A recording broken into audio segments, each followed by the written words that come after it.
Good day, everyone. I'm Shahaya Shaylee, and I'll be introducing our group. So, our group will be discussing about equine stereotypes and the basic training principles. So, this will be about SAS 23 of your modules. Our group members include Daniega, Hipólito, Lee, Masuta, Mortel, Pajes, Kismundo, and Ujala. So, for our topic outlines, we have three major topics. The first topic is the vices that horses usually develop. The second topic is the prevention of the said vices.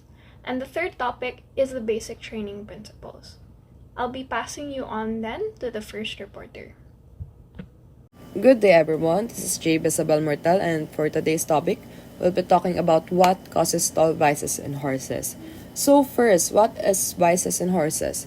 Vices in horses are the undesirable behaviors or habit that can develop due to various physical, environmental, or psychological factors.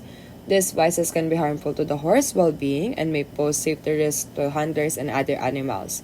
So here you can see the most common causes of vices in horses. We have 5 in total. First, we have the boredom, including lack of play and exercise. Why? Because horses are naturally active animals, and if they are confined to a small stall or paddock without enough mental or physical stimulation, they may develop vices as a way to cope with boredom. So we have 3 most common vices associated with boredom, including crib biting, weaving, and wood chewing, that will be furthermore discussed by our next reporter. Next is the maybe due to the hereditary tendencies. Why? Because genetic predisposition in some horses may have certain vices, making them more likely to develop these behaviors even in optimal conditions. Next is exaggerated basic intrinsic behaviors. So this abnormal expression of basic intrinsic behaviors in horses can lead to development of vices. Horses, like all animals, have natural intrinsic and behaviors that are essential for their survival and well-being. However, when these behaviors become exaggerated, compulsive, or disruptive, that can be considered as vices. For the fourth one, we have the isolation. So, social isolation. Horses are social animals that thrive on interaction with other horses. And when kept in isolation or isolated without proper socialization, they can develop vices as a result of loneliness or stress. And last but not the least may be due to or triggered by opium-like compounds, endorphins, ecapalins produced due to stress. So the horse body may release these compounds. These are natural opioids produced by the body and can act as pain reliever or mood enhancers. So these compounds are often referred to as feel-good chemicals because they can induce sense of pleasure and well-being. And this play a role in development of vices in horses, particularly as a result of stress. So that is all that causes stall vices. Good afternoon, everyone. Today I'll be talking about the different vices developed by horses. So for the first vice, it is wood chewing and lignophagia. Lignophagia is another term that pertains to abnormal chewing or eating of wood. So, as what was stated in the module, that most of their vices, but not all, came from a common root cause, which is boredom. So, this one is applicable in wood chewing because a common cause for horses chewing on wood is because of boredom, or it might be their coping mechanism when the horse gets stressed. But it might also be a lack of roughage in diet because horses are meant to eat roughage. Roughage contains fiber which aids in their digestion, it satisfies their hunger, and also meets their basic energy requirements. Then the third is copycat behavior. So copycat behavior, when a horse sees another horse doing this specific habit like chewing on wood, there's a tendency na that horse will also develop that kind of habit. And it says one horse can consume 2 pounds of wood in their enclosure daily, resulting to destruction of property and impaction colic. Impaction colic is the accumulation of feed or other dry matter that causes an obstruction or blockage in their GI tract. So this can cause like a very painful abdominal problem for horses. The treatment and management for wood chewing is to paint creosote and other noxious compounds. Creosote is a wood preservative pesticide that is used to treat fences. Then it is also a treatment of choice for equestrians as it deters the tendency of horses chewing on wooden fences. So it has toxic components, and based on what I researched, there weren't any incidents na poison ang horse after using creosote. And also, majority of them said na it is really an effective solution to discourage horses from chewing wood. And next one is to increase roughage or time in pasture. It is already self-explanatory. Then third one is the operant conditioning or the use of Skinner box. So Skinner box, if you guys don't have any idea, Skinner box is like it's like an apparatus that is commonly used in laboratory to study animal behavior. So the animals commonly used in laboratory or in Skinner boxes are mice and pigeons. So, ang thought ng Skinner box is the animal is isolated in the box, and then that box contains a mechanism which the animal must learn how to use it to obtain the reward or to avoid punishment. So that's the whole point of Skinner box. This picture is an example of a Skinner box for pigeons, pero this is not for horses. I tried searching for Skinner box for horses, pero I can't seem to find one. So, ayun, for the sake lang ma-visualize niyo what a Skinner box looks like. So, na siya.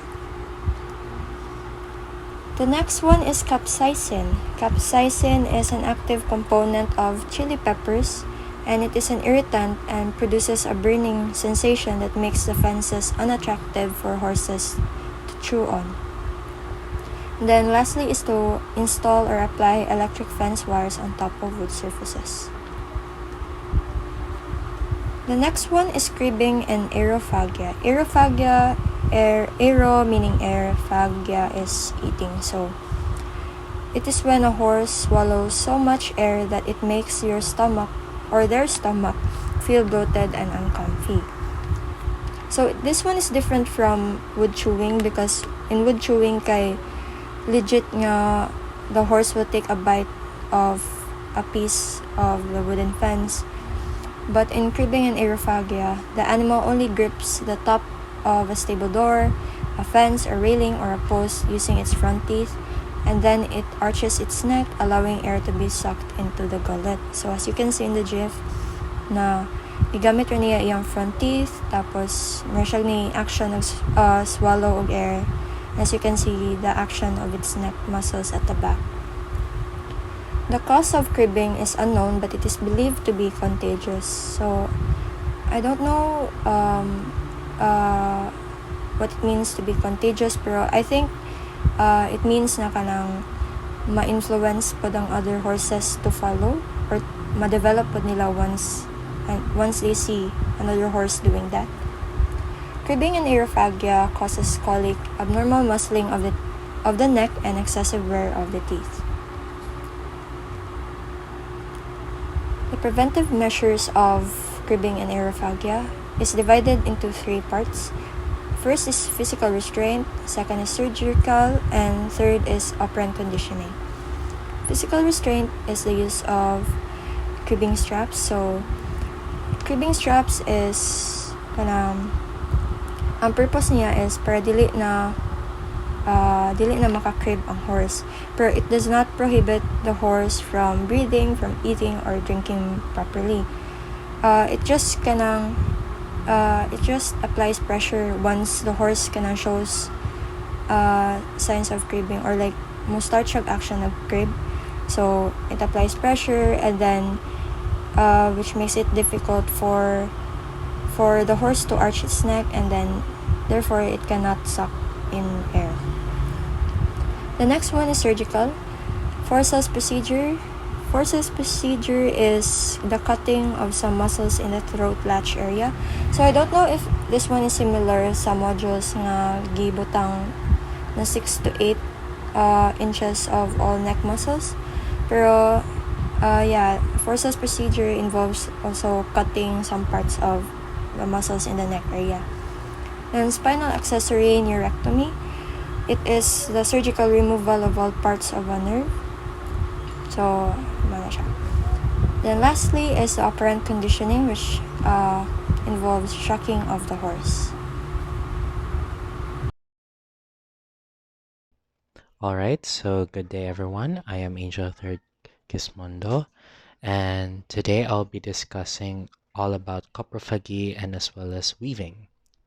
So, firstly, we have coprophagy. Coprophagy, in simple terms, is the act of eating feces. In Greek, kopro means feces and phagi means to eat. So, the causes of coprophagy is quite simple actually. First cause would be the lack of nutrition in their diet. So specifically for horses, they need a lot of roughages and as well as protein, crude protein in their diet. And once this is not given or provided for them, they usually turn to coprophagy as their resolution.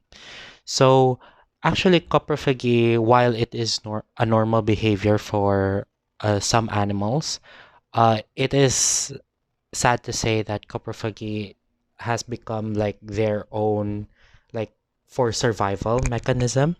So sometimes a good example of this would be domestic dogs. So dogs who are in streets or does not have the proper like resources to eat usually turn to coprophagy in order for them to survive and as well as to replenish at least some nutrients that is found in feces.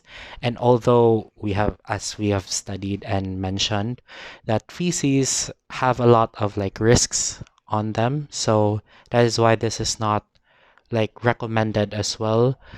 But sometimes that is a sad truth that most stray animals have to face, and sometimes in the wild. But coprophagy is also a behavior that is common to animals such as like rodents, chimpanzees, dung beetles, and as well as for domestic dogs. But usually for domestic animals, the neonates explore this type of behavior, which leads us to naivete of fowls. So sometimes fowls that are not properly trained or not given like a punishment for eating their own feces or disciplined, sometimes they in their adulthood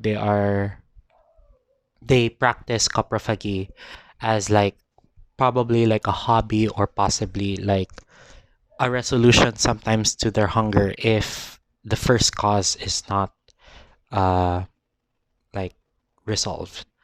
So I have mentioned here, I have placed here in our presentation that adult horses are coprophagic. Uh, but this is not always the case. It is just a sometimes thing. Like this is uh like adult horses do this when like as like a resolution then again. But coprophagy, I forgot to mention, coprophagy is also beneficial to some species of animals, including like rodents. Sometimes some species of rodents are like they see coprophagy as their own resource or their own like advantage, and including our like true flies as well. So for our cycloraphans, they usually practice coprophagy as their main like resource or like food for food and as well as for their reproduction. Next up is treatment or preventive measures. The first thing that comes to mind is the change in their diet. So of course, because coprophagy stems from hunger and thirst. The change in their diet and as well as providing clean water almost daily can treat or prevent coprophagy from ever happening. Secondly, is that to advise owners that to understand that coprophagy is a normal behavior, although this should not always be practiced because you are actually predisposing your animals to coprophagy as a normal behavior, so which poses a lot of risks for them, for their health and welfare. So I would, in my opinion, recommend that positive reinforcement. There are certain like methods such as positive reinforcement and positive punishment that could counteract the behavior of animals that practice coprophagy. So positive reinforcement, as we all know, is to lessen a bad habit, to lessen, to reinforce to an animal that that something they're doing is not good.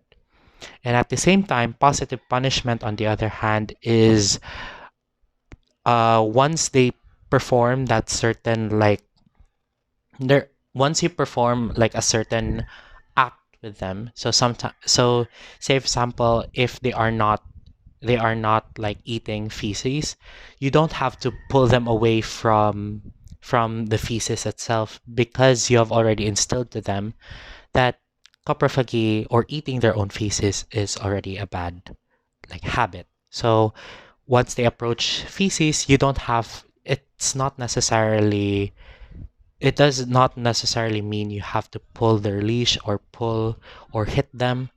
Um, so this enforces them that positive punishment, this is a positive thing because you as an owner or you as a veterinarian are not, or a handler are not harming them in some way. Next slide, please. All right, so now we move on to weaving. So weaving is simply caused by boredom, which most of these vices stem from. So, or come from rather. Weaving is a behavior that is common in most horses that sometimes do not have the freedom or are not pretty much like let out from their like stables or from their enclosure uh like for long periods of time. So weaving is characterized by horses that stand near their doors, fences or windows uh like that is like lower than their like neck. So they hang their heads outside and then after that they sway their heads side to side. From time to time, they also shift their legs, as like how humans are when we stand for a long period of time. So this behavior can be observed on foals when they are around 1 year old. And another cause of weaving is actually due to like social isolation. Isolation.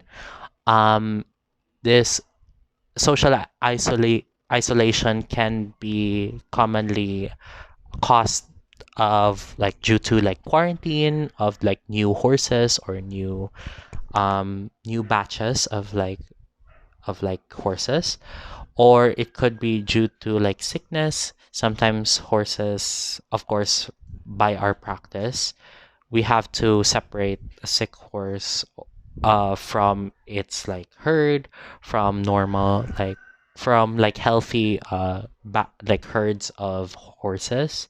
So that could also be the cause of the vice weaving. And weaving, you I didn't place a video here, but there should be one in the internet. So I hope you can find time to observe what weaving is and how they do it. But basically, it's just them. It's just horses hanging their heads outside that barricade, like fence, that doors, and as well as like windows, and they just sway their head from side to side while maintaining their like position. So, and I believe this type of vice, weaving, is one of the more safer, one of the, yeah, more safe type of vices that compared to like coprophagy and also cribbing, and also like wood uh, chipping, wood eating. So yeah, uh, that is all. That is all about like what weaving is.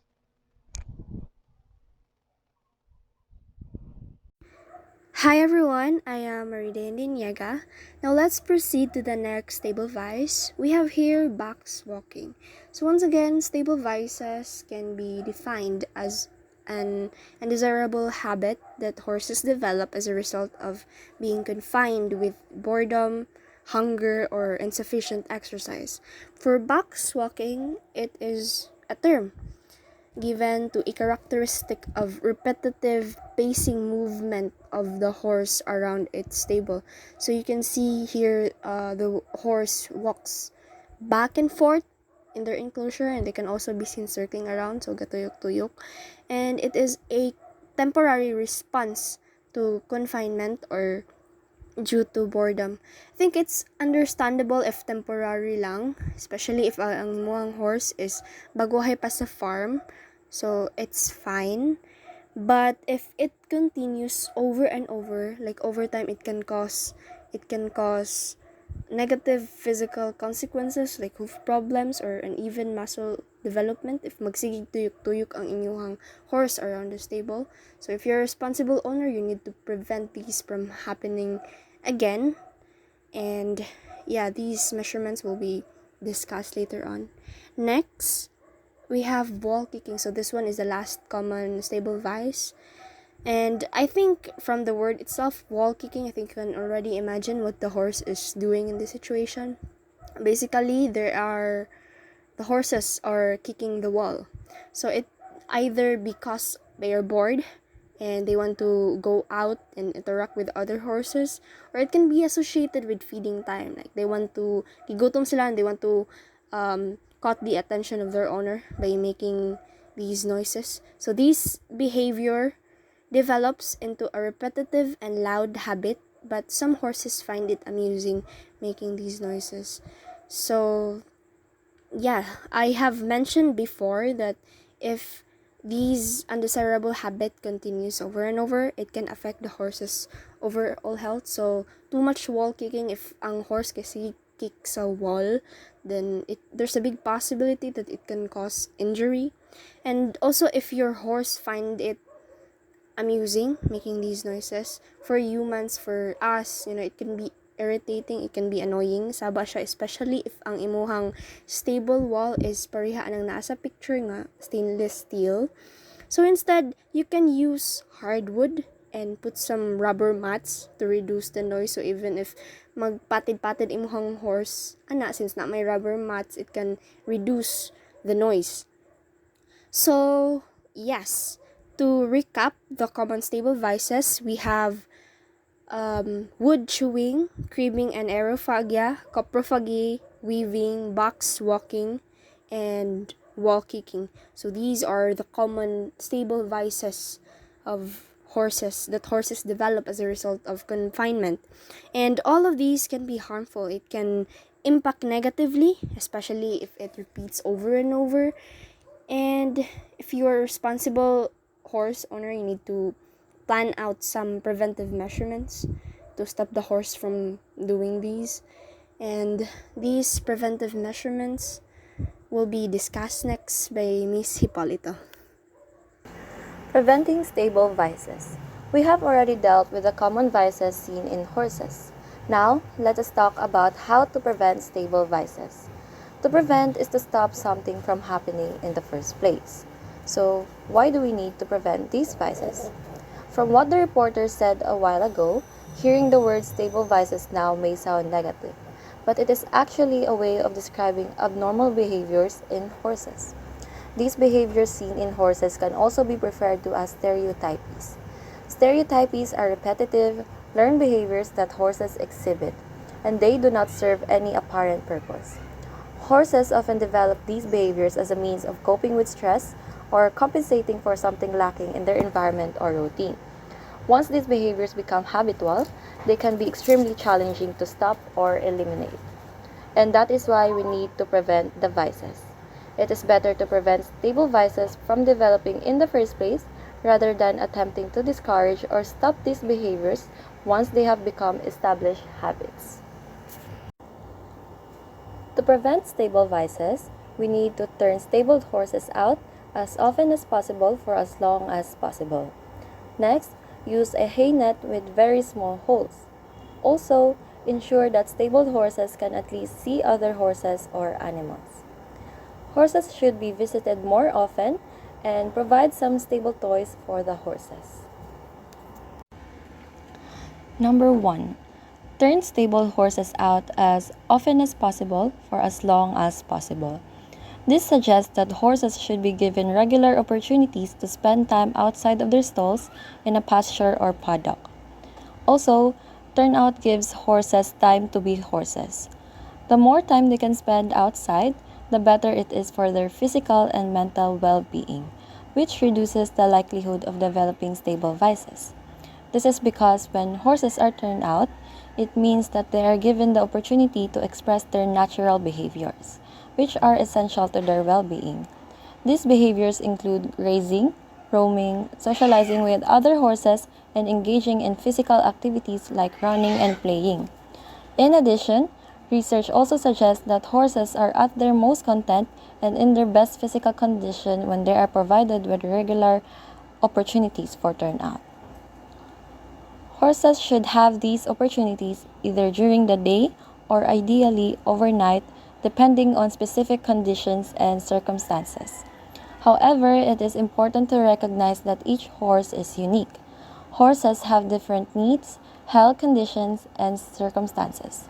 Horse owners and caretakers should take into account the individual requirements and situations of each horse by modifying the turnout schedule and conditions to suit the specific needs and well-being of the horse. Next, use hay nets with openings as small as 1.25 inches to reduce waste, but also slow down the horse's rate of hay intake.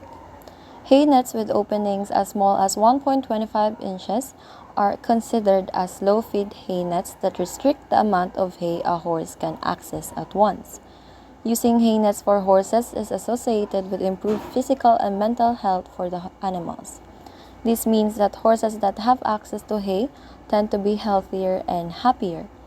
Hay nets are also considered a form of equine enrichment, as enrichment activities stimulate the horse's mind and encourage natural behaviors.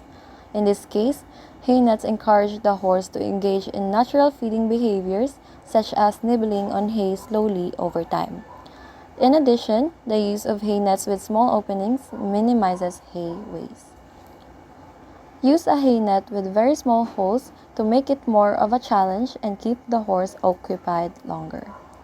By making it more challenging for horses to access and consume the hay, and by requiring them to work harder to extract it, these hay nets effectively extend the time it takes for the horse to eat their hay.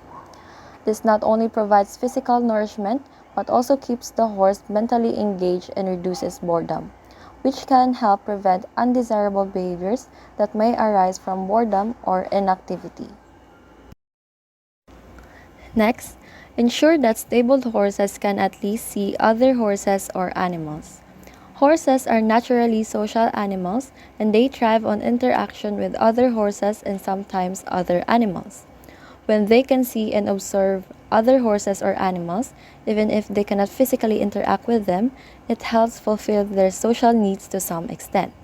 Stabling horses in isolation where they have no contact with other living beings can lead to feelings of loneliness, boredom, and stress. These negative emotions can contribute to the development of stable vices such as crib biting, weaving, or stall walking.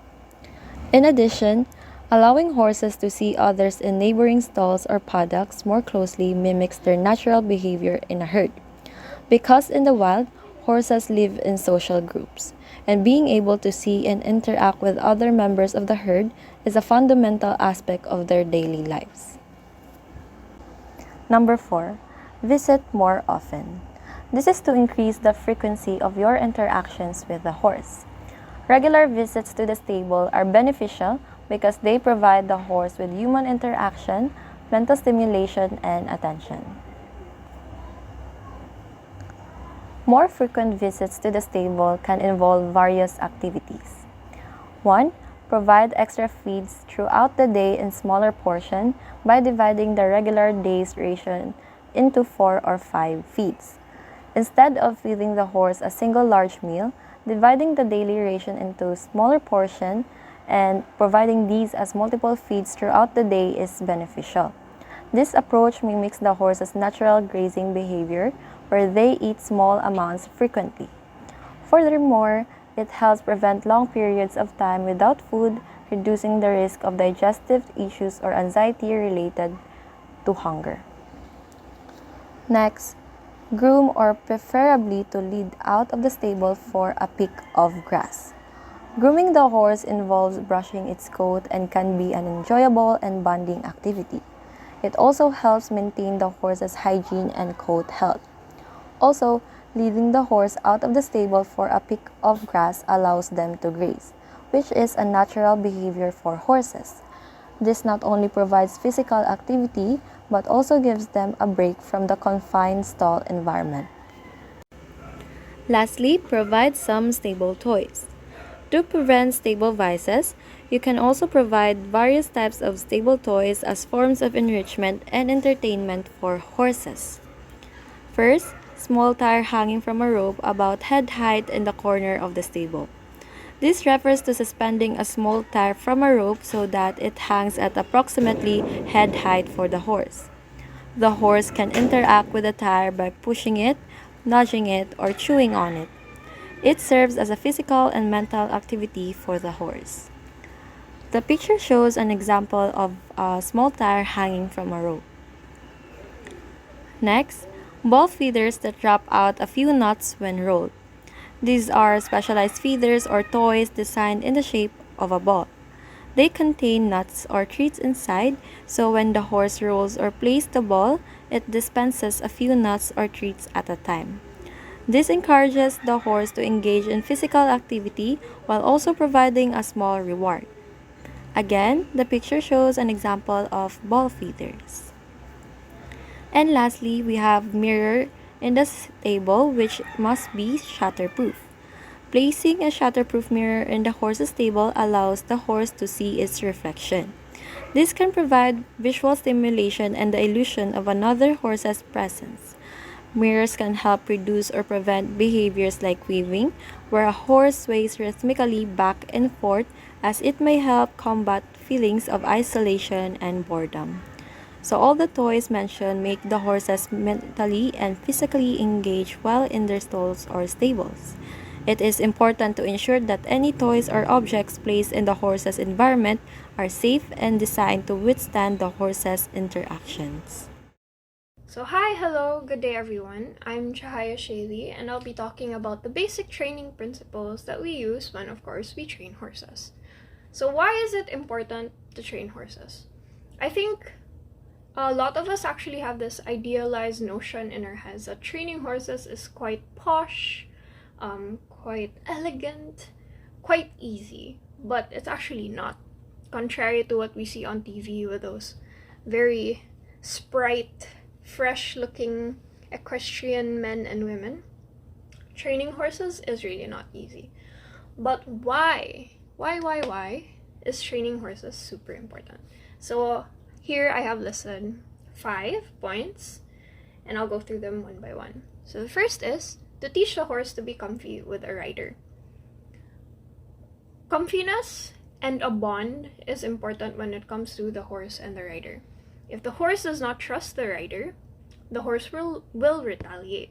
If the rider doesn't trust the horse can actually feel the apprehension of the rider and will then not listen to the rider, which can cause accidents, injuries, and possibly even aggression, right?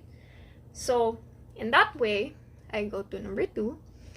It's to teach the horse to be responsive to the rider when given signals and asked to do something.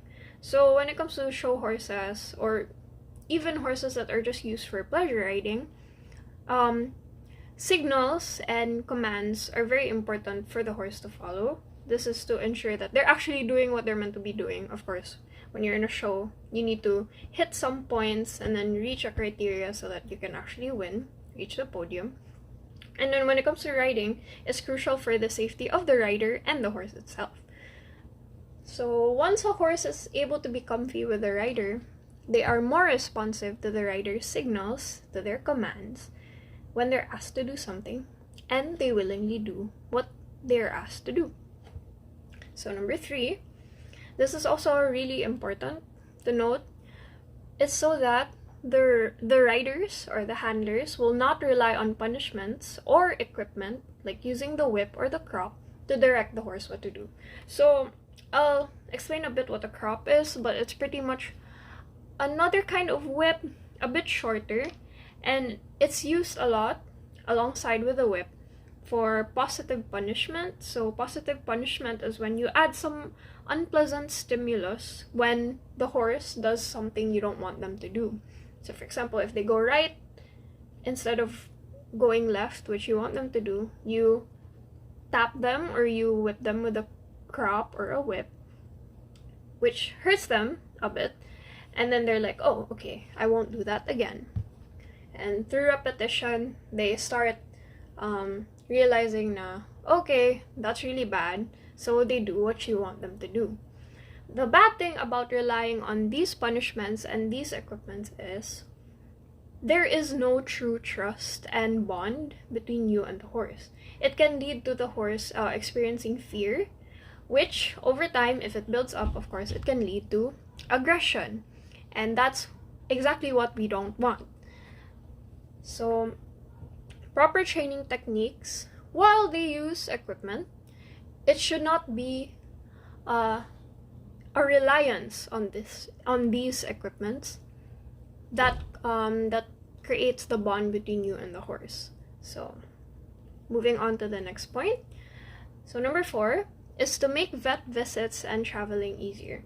So if the horses are actually more accustomed to human contact and to, let's say, riding vehicles or trailers, then it becomes easier for you to load or unload them from these vehicles for long distance travels to vet visits or to shows and stuff like this. Can, prevent accidents from happening with you and the horse.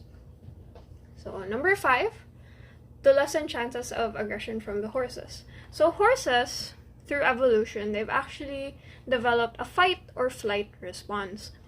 The flight is their first response, right? Since they're prey kind of animals, they flee when they feel something is wrong or when they encounter something new.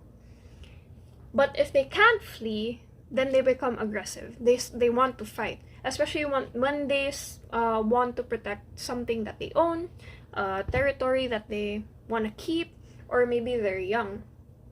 Males tend to be very aggressive. And because horses aren't really exactly the smallest animals, they can cause a lot of damage to themselves and to other people, biting, kicking, running people over, causing injuries, and in very rare but known cases, even death, right? So training the horses so that they become accustomed to human contact can just lessen these chances of aggression. You make sure to introduce these horses to a variety of stimuli, a variety of environments, a variety of situations, so that if they ever were to encounter a new situation, they can easily adapt and not show fear or aggression. So the first basic training principle I'd like to talk about would be lunging. Even though it's spelled Longing, it's actually pronounced lunging, and in some sources, it's actually spelled Lunging. So, for simplicity's sake, let's just call it lunging. So, lunging is pretty much the first step when it comes to training, because it is groundwork. This is the basis for most, if not all, the other training principles that are to follow. It's pretty simple when you look at it in concept, but it's actually hard to do. and hard to get used to, especially if you're a new handler or a new rider. So it involves a handler or a rider in the middle of a flat, big field, right? And then holding the horse by a lead, like a rope or a lead, and then leading them to go in a circular motion, clockwise, counterclockwise, any way will do. But the importance is that the rider will be able to know how to lead the horse in that circular motion, and then the horse will be able to know to keep that circular motion going, right? So a lunging cavesson or a well-fitted collar can also be used to avoid the horse from actually, lunging, causing pain and or discomfort to their sensitive noses. So I actually have a picture later of what a cavesson looks like, and I'll show you guys. So, as I said, the mechanism. The horse is attached with a longe line on their halters, allowing the horse the freedom to move. So this method permits the owner to give and teach commands to their horse while on their care. So, moving on, these are the basic equipments used for lunging. As I stated before, we have the cavesson. So a cavesson is pretty much just like a leash for the head part, and this is actually more desirable for a lot of handlers since it's less strain on the horses themselves and less strain on the handlers as well. So yeah, that's pretty much what it looks like. And then we have the lunge line. It's pretty much the equivalent of a leash. So the lunge line is attached to the cavesson, and of course the other end is held by the handler or the rider. In most cases, actually, the handler also uses a whip or other kinds of variants. There's actually a specific variant called a lunge whip, but mostly any kind of whip can be used. Even crops can be used, right? So the whip is pretty much just there for encouragement of the horse to keep going in that circular motion, right? It's never used to actually hit the horse. It never comes in contact with the horse, right? But it's just there to point out, okay, go here, okay, go there, left, right, front, back. Lunging as a whole is pretty useful since it builds up the loin and the back of the horse. So it's a conditioning process, right? And you start in small circles and you eventually end up with bigger circles where the horse has more freedom, but you also have more trust with the horse to keep the circle going. So once trained, horses are lunged and they understand that it's not time to play. So it's pretty much like a mental and a physical conditioning of the horse. So in the next slide, I'll be able to show you what lunging actually looks like. So here's a kind of clip of lunging. It's pretty simple when you look at it, but it's actually quite hard when you do it. So yes.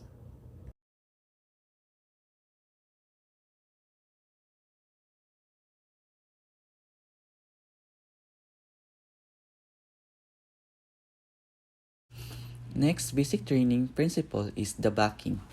Backing is a process wherein a horse at a young age must be desensitized to having a tack or saddle and riders on its back. Body language is the key, as your young horse should have impeccable ground manners before you begin to back him. Also, horses and ponies, except for the thoroughbreds that are trained for backing, must not be backed until in their late third year. This grace period gives them enough time for their bones to grow and mature properly. So here is the picture for the basic training in horse having a tack and rider on its back. And also, when practicing with a horse that has a rider on its back, there are several important things to remember. First is safety first. Always prioritize safety for both the rider and the horse. Use appropriate riding gear such as helmet for the rider and ensure the horse tack is in good condition. Next, we have the rider position. The rider should maintain a balanced and centered position in the saddle. Proper posture helps with communication and balance. Third one is the clear communication. Teach the rider to use clear and consistent cues, such as leg pressure, reins, and voice commands to communicate with the horse effectively. Also, we have warm up and cool down. Always start with a warm up and end with a cool down to prevent injuries and ensure the horse well-being. Also, we have respect boundaries. Be mindful of the horse's physical and emotional limits.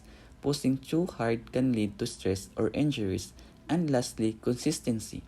Consistent training sessions and routines help the horse understand expectations and build trust with the rider.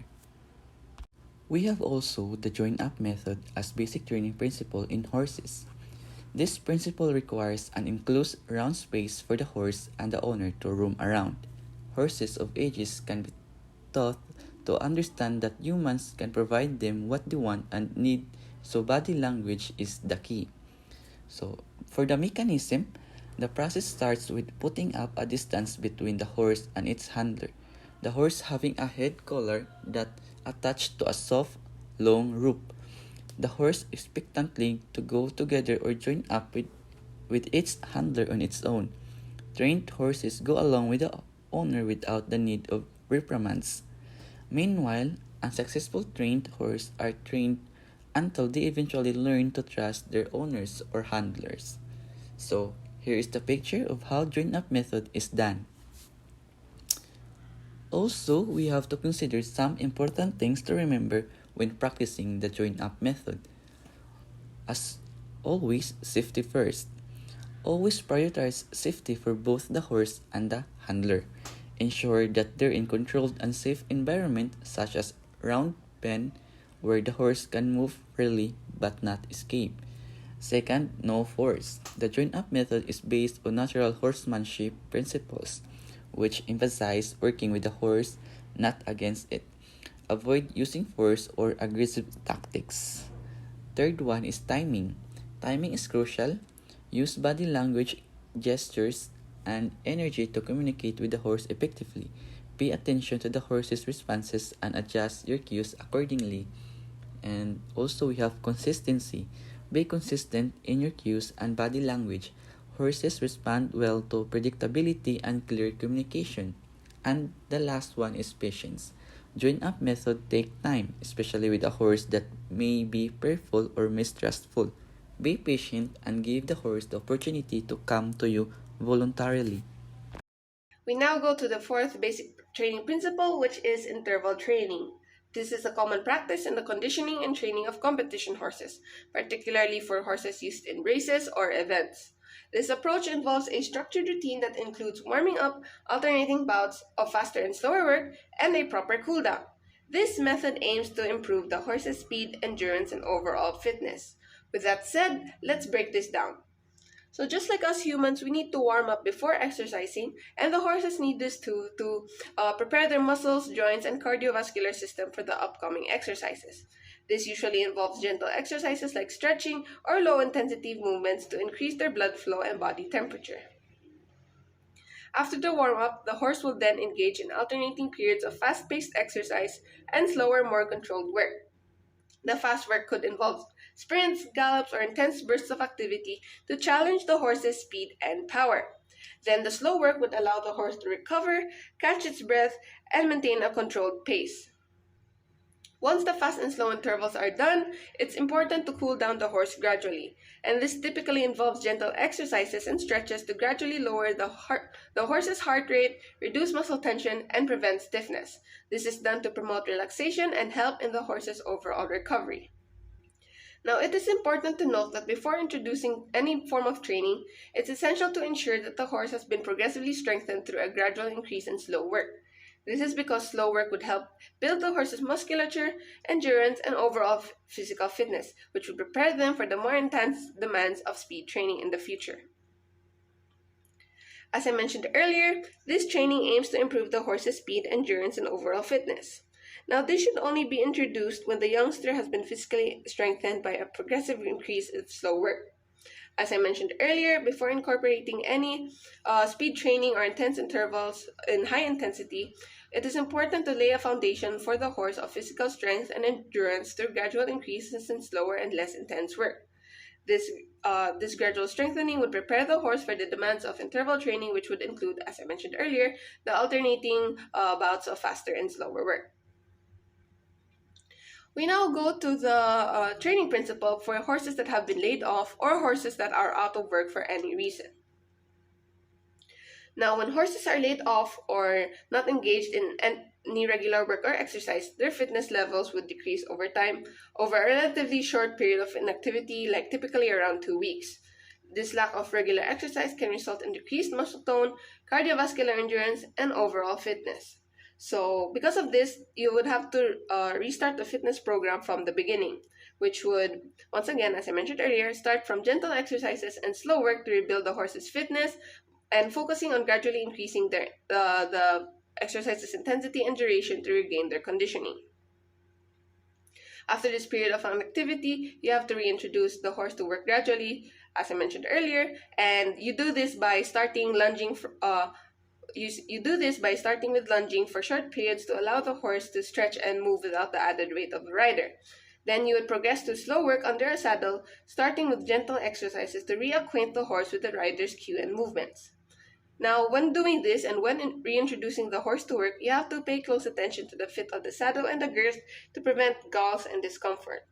And always remember to ensure that the saddle fits properly and does not cause any pressure points or irritation on the horse's back and withers. Then, as I mentioned earlier, gradually increase the duration and intensity of work later on in the future to allow the horse's body to adapt and minimize the risk of soreness. And that would end our topic and this subject for this semester. Thank you so much for listening.